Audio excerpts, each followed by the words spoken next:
Today is Thursday, May the 29th, 2025, and I'm standing here interviewing City Councilman Dennis Webb, and I'm asking him to explain to me so I can share this with the voters here in Irving, Texas about why this runoff election that's going, early voting is occurring right now between David Pfaff and Jojo Perez.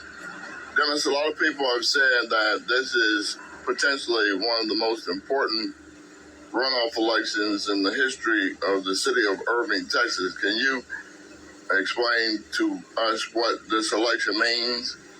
Yeah, well, you can take the potential out of there. This is the most important election in the city of Irving's history that I have known of.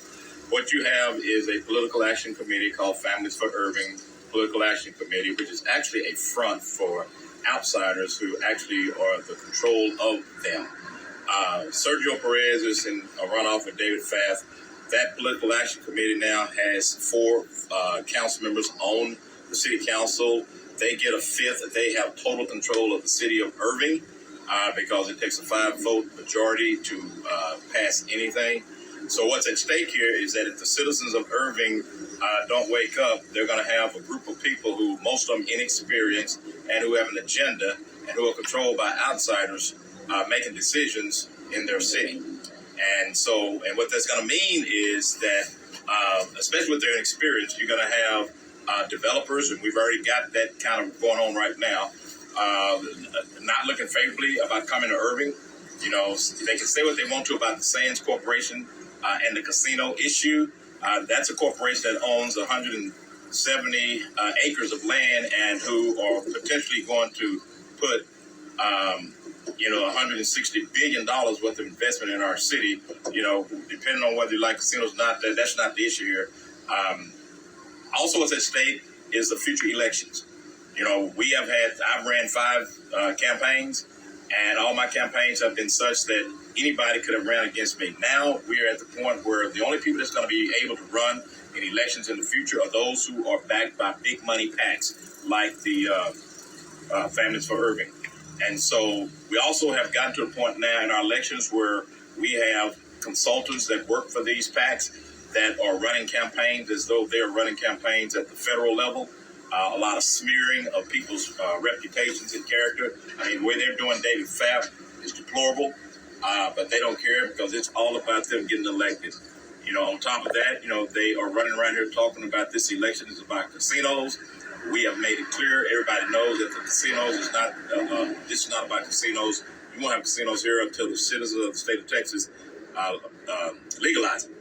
But to put fear and do fear mongering and have people going around, knocking on doors, telling people that, Sergio is going to keep casinos out of here and David's going to bring casinos, and using that deception to get elected at any cost is not good for the city of Irving. So basically what this election is going to determine is whether we're going to continue to go down this path of destruction.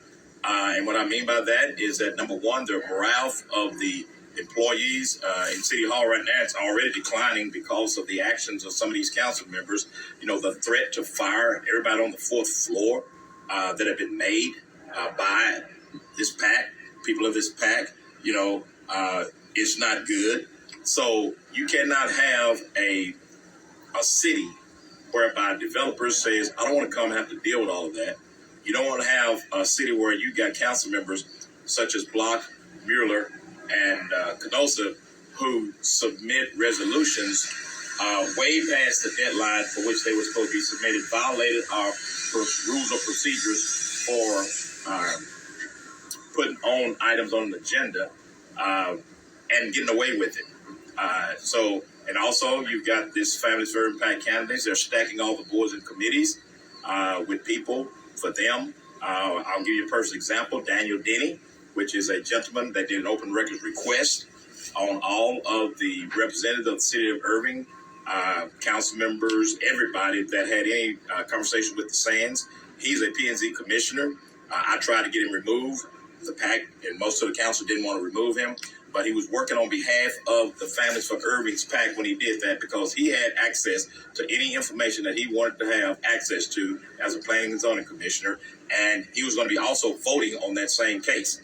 So what we have is basically a hostile takeover of our city by a PAC that from one religious persuasion, for the most part, kind of centered out of one university here in our city.